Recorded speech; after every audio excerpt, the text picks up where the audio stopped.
Halo teman-teman semua, selamat datang di video presentasi saya kali ini. Sebelumnya perkenalkan, nama saya Aldo Mahendra Numlini dengan NIM 251022707, mahasiswa Universitas Negeri Semarang, Fakultas Ilmu Pendidikan dan Psikologi, Prodi Teknologi Pendidikan.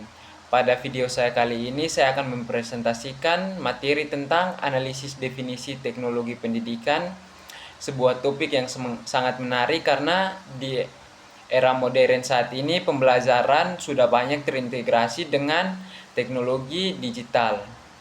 Dalam video saya kali ini saya akan menjelaskan juga tentang apa yang dimaksud dengan pendidikan dan unsur-unsur yang terkandung di dalamnya seperti prinsip rating, using, dan matching dalam praktik pembelajaran. Jadi pastikan teman-teman menonton video ini sampai habis ya. Tanpa berlama-lama lagi, ayo kita masuk ke materi yang akan kita bahas. Yang pertama itu ada konsep teknologi pendidikan, yang kedua ada definisi teknologi pendidikan, yang ketiga ada mengintegrasikan teori, konsep, dan definisi teknologi pendidikan menjadi pemahaman yang utuh dan aplikatif. Yang terakhir atau yang keempat itu menjelaskan konsep teknologi pendidikan dengan berpikir kritis, kreatif, dan komunikatif. Jadi, mari kita bahas satu persatu materi ini. Yang pertama itu ada konsep dasar teknologi pendidikan. Itu ada 4 landasan utama yang menjadi prinsip dasar teknologi pendidikan, yaitu yang pertama landasan filosofis, yang kedua ada landasan psikologi, yang ketiga ada landasan fisiologi, dan yang keempat ada landasan religius. Jadi yang pertama itu ada landasan filosofis. Landasan ini membahas mengenai pendidikan dapat dikatakan sebagai teori yang dipakai sebagai dasar di mana pendidikan itu dilaksanakan sehingga mencapai tujuan. Ada 3 jenis komponen teknologi, yaitu yang pertama ada ontologi, yang kedua ada epistemologi, yang ketiga ada aksiologi. Nah, ya, ontologi sendiri itu merupakan bidang kajian ilmu atau hakikat keberadaan atau realitas yang mempelajari suatu masalah sampai ke akar-akarnya. Sedangkan epistemologi sendiri yaitu pengetahuan yang membahas tentang pertanyaan-pertanyaan yang mendasar tentang proses usaha manusia dalam memahami dunia melalui pengamatan, akal, atau pengalaman seseorang, serta bagaimana membedakan antara pengetahuan yang benar dan yang salah. Yang ketiga itu ada aksiologi. Aksiologi adalah ilmu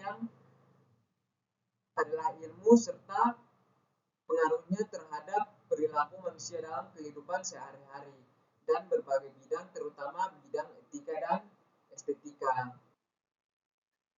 Nah, yang kedua itu ada landasan psikologi. Landasan psikologi yaitu dasar atau pijakan teoritis yang berasal dari ilmu psikologi yang digunakan untuk memahami proses pendidikan dan pembelajaran.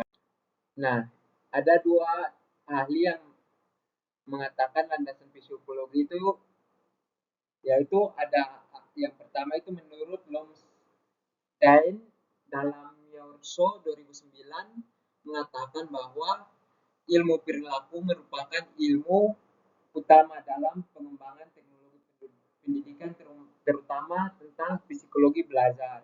Terus yang kedua ada Deadline dalam Yerso 2009 mengatakan bahwa teknologi pembelajaran merupakan pengembangan atau aplikasi dari teknologi perilaku yang digunakan untuk menghasilkan suatu perubahan perilaku tentang pembelajaran sistematis guna untuk mencapai ketuntasan hasil belajar.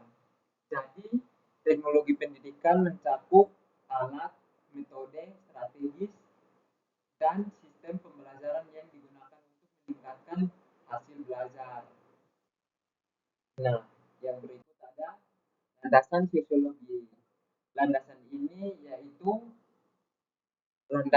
yaitu kurikulum yang mengembangkan sistem pendidikan di berbagai negara yang menempatkan kurikulum sebagai posisi penting di seluruh sekolah. Yang terakhir itu adalah landasan religius atau yang sering disebut dengan landasan keagamaan, yaitu landasan pendidikan yang bersumber dari nilai-nilai agama atau ajaran-ajaran yang menjadi dasar atau pedoman dalam pelaksanaan pendidikan. Landasan ini juga menekankan pentingnya keimanan, keyakinan, dan nilai-nilai spiritual dalam membentuk karakter dan moral peserta didik.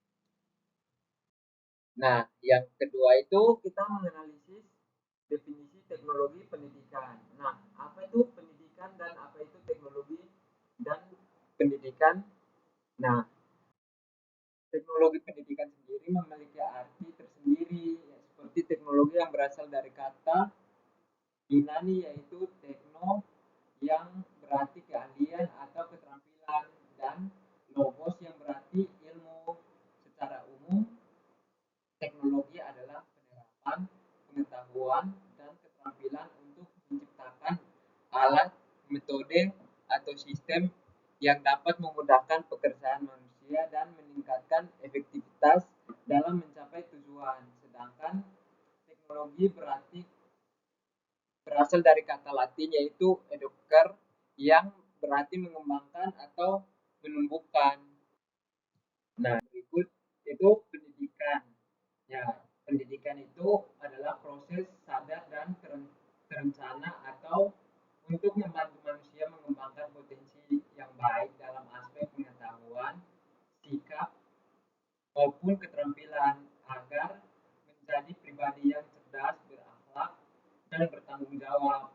Pendidikan tidak hanya terjadi di sekolah, tetapi juga di lingkungan keluarga, masyarakat, karena seluruh pengalaman hidup dapat menjadi proses proses belajar.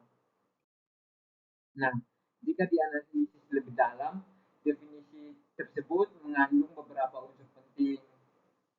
Pertama, terdapat aspek kajian dan praktik etis, yang berarti bahwa penerapan teknologi dalam pendidikan harus dilakukan secara bertanggung jawab dan memperhatikan nilai moral. Yang kedua, terdapat aspek validasi pembelajaran yang menunjukkan bahwa teknologi digunakan untuk membantu dan memperlancar suatu proses pembelajaran, bukan menggantikan peran guru atau proses pendidik. Ketiga, terdapat unsur peningkatan kinerja baik dalam konteks individual atau peserta didik dan pendidik maupun organisasi pendidikan. Keempat, ada definisi tersebut menekankan kegiatan menciptakan, menggunakan, dan mengelola sumber daya teknologi secara sistematis untuk mencapai suatu tujuan pembelajaran yang optimal. Nah, materi yang ketiga yaitu penerapan creating, using, dan managing dalam praktik teknologi pendidikan. Prinsip yang pertama yaitu prinsip creating atau menciptakan, berarti merencanakan dan mengembangkan berbagai sumber serta media pembelajaran yang sesuai dengan kebutuhan peserta didik. Dalam hal ini yaitu praktik atau guru atau pengembangan pembelajaran dapat menciptakan media digital seperti video interaktif, e-modul, infografis, atau bahan ajar berbasis teknologi lainnya. Selain itu, proses creating juga mencakup desain strategis pembelajaran inovasi seperti pembelajaran berbasis proyek. Selain itu, proses creating juga mencakup desain strategis pembelajaran inovasi seperti pembelajaran berbasis berbasis proyek atau project based learning atau pembelajaran game. Tujuannya untuk dapat membantu pelajar untuk memahami dan meningkatkan motivasi belajar untuk mempermudah siswa dalam memahami materi dan mendalami melalui media yang menarik. Nah, yang berikut ada prinsip using atau sering using atau menggunakan, berfokus pada bagaimana teknologi yang sudah diciptakan dimanfaatkan secara optimal dalam kegiatan pembelajaran. Guru dan siswa dapat menggunakan berbagai aplikasi atau platform pembelajaran digital seperti Google Classroom, Canva, Zoom, dan Learning Management System atau LMS untuk mendukung kegiatan mengajar.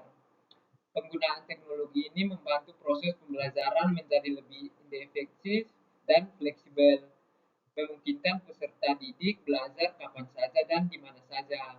Dengan demikian, prinsip penggunaan teknologi ini juga membantu proses pembelajaran menjadi lebih mudah, efektif, dan fleksibel, memungkinkan peserta didik belajar kapan saja, di mana saja. Dengan demikian, prinsip using memastikan bahwa teknologi benar-benar digunakan untuk mempermudah pembelajaran, bukan sekedar pelengkap. Nah, yang berikut prinsip matching. Matching atau mengelola menekankan pada kegiatan mengatur, mengkoordinasikan atau mengevaluasi seluruh sumber daya teknologi agar berjalan dengan efektif dan berkelanjutan. Dalam konteks pendidikan, hal ini dapat diwujudkan melalui pengelolaan laboratorium komputer, ruang multimedia, maupun sistem pembelajaran daring. Pengelolaan juga mencakup pengaturan jadwal penggunaan media, pemeliharaan perangkat, serta evaluasi efektif media pembelajaran yang digunakan. Prinsip ini penting untuk memastikan bahwa penerapan teknologi tidak hanya berhenti pada penggunaan, tetapi juga dikembangkan dan dipelihara secara berkelanjutan. Nah, penerapan prinsip using, dan managing dalam teknologi pendidikan dapat membantu suatu kesatuan proses yang saling melengkapi, menciptakan media pembelajaran yang inovatif, menggunakan teknologi secara efektif dalam proses belajar, serta mengelolanya dengan baik, akan menghasilkan sistem pembelajaran yang efisien, menarik, dan berpotensi pada peningkatan kualitas hasil belajar siswa. Dengan demikian, teknologi pendidikan dapat berfungsi secara optimal sebagai sarana untuk memfasilitasi pembelajaran dan meningkatkan kinerja peserta didik maupun pendidik. Nah, materi kita yang terakhir yaitu apa sih hubungan antara teknologi dan pendidikan? Nah, teknologi dan pendidikan merupakan bidang ilmu yang mempelajari dan memanfaatkan berbagai bentuk teknologi untuk meningkatkan kualitas proses dan hasil pembelajaran. Secara umum, teknologi pendidikan tidak hanya berfokus pada alat atau media, tetapi juga pada sistem, metode, dan strategi pembelajaran yang direncanakan secara ilmiah untuk membentuk peserta didik mencapai tujuan pembelajaran. Menurut Association for Education, Communication, and Technology atau ACT mengatakan bahwa teknologi pendidikan itu merupakan kajian atau praktik etis dalam memfasilitasi pembelajaran serta meningkatkan kinerja dengan menciptakan, menggunakan, dan mengelola peserta proses serta sumber daya teknologi yang tepat. Artinya, teknologi pendidikan mencakup aspek penerapan serta tanggung jawab siswa dalam penggunaannya. Nah, untuk materi kita yang terakhir yaitu konsep teknologi pendidikan yang berpikir kritis, kreatif, dan komunikatif. Kita akan menyimak video berikut ini.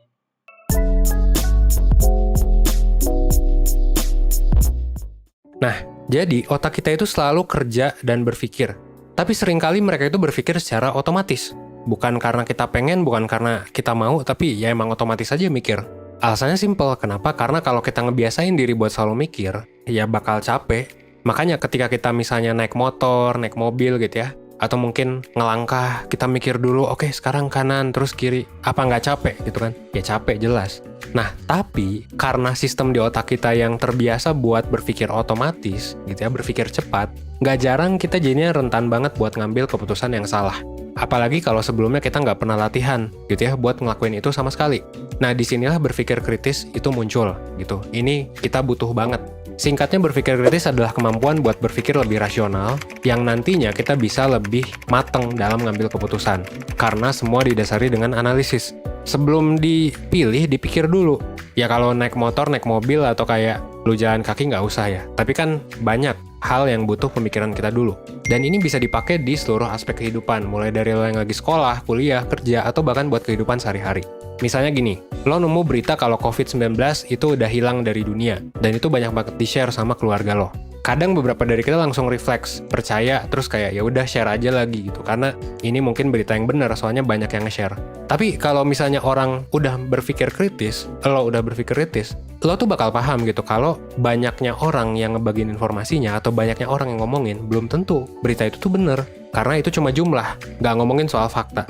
Nah ini kan sebenarnya hal yang mungkin nggak natural ya buat kita. Nah kemampuan berpikir kritis ini mendorong lo juga buat nggak langsung percaya sama informasi dan nyari tahu lebih lanjut tentang suatu hal yang diberikan ke lo. Jadi waktu lo udah punya kemampuan ini, lo bakal belajar lebih aktif, lebih teliti, dan nggak mudah buat ditipu orang lain, gitu ya. Nah, tadi kira-kira adalah definisi berpikir kritis dan beberapa hal yang mesti lo perhatiin. Terus gimana nih cara buat ngembanginnya? Well, pertama, coba pahami aja gimana proses berpikir itu terjadi. Di awal tadi gue ngejelasin kalau kita memang terbiasa banget buat berpikir cepat, berpikir otomatis, dan itu nggak salah. Ya masa kita nyetrika, kita ya naik motor itu berpikirnya nggak otomatis gitu, capek. Tapi kalau misalnya kita dihadapin sama sesuatu yang ngedorong kita buat berpikir kritis, nah coba pause dulu berpikir otomatisnya, jadi jangan cepet-cepet gitu. Ketika lo mulai paham cara lo berpikir gitu ya, lo bisa mulai bedain seperti apa sih diri lo yang lagi berpikir kritis dan diri lo yang lagi berpikir otomatis. Kedepannya juga lo bisa jadi lebih sadar ketika lo harus pindah dari otomatis ke kritis ataupun sebaliknya gitu ya. Nah yang kedua, coba biasain diri lo buat aktif nyari informasi sebanyak-banyaknya. Salah satu karakteristik orang yang berpikir kritis adalah ya punya banyak wawasan dan juga curious gitu. Mereka penasaran sama berbagai macam informasi. Ini diperoleh ya karena mereka ngebiasain diri buat nyari informasi yang banyak sebelum ngambil keputusan. Nah, lo juga harus biasakan itu kalau bisa ya, kalau pengen berpikir kritis. Yang ketiga, biasakan diri buat berpikir secara terbuka. Nggak jarang, kendala orang buat berpikir kritis adalah karena mereka ngerasa bahwa mereka selalu benar, mereka paling oke, paling misalnya ya knowledge ini udah paling benar gitu. Padahal nerima kenyataan kalau kita bisa jadi salah. Kalau misalnya ada banyak knowledge di luar sana, ada banyak cara, itu adalah salah satu cara biar kita dan ilmu pengetahuan bisa berkembang. Jadi kalau lo nemu informasi yang lo yakin benar gitu ya, dan ada orang yang bilang kalau informasi itu salah, santai aja dulu gitu dan ya dengerin aja coba. Kalau memang nggak make sense, ya udah buang aja. Kalau misalnya ternyata logis gitu ya, lo mungkin bisa cari sumber lain untuk memastikan bahwa apa yang dia bilang atau apa yang lo bilang itu yang mana sih yang benar gitu. Nah, contoh berpikir kritis itu juga bisa buat lo yang lagi mau merintis bisnis sebenarnya. Jadi ini tuh bisa diaplikasikan dimanapun. Contohnya, sebelum lo ngambil keputusan buat jualan, sebelum lo ngambil keputusan buat nge-marketingin gitu ya, ngiklan, ada baiknya lo coba cari informasi dulu soal toko-toko yang produknya mungkin sama kayak lo. Lo coba cari riset pasar. Tadi kita ambil yaitu menjadi pintar berarti aktif menggunakan pikiran secara standar, logis, dan terbuka, bukan sekedar menghafal pengetahuan. Berpikir kritis juga membantu seseorang memahami dua dunia secara luas, membantu membuat keputusan yang tepat, serta terus berkembang menjadi pribadi yang bijaksana dan berwawasan. Sekian dari presentasi saya. Jika ada salah kata, mohon dimaafkan. Terima kasih.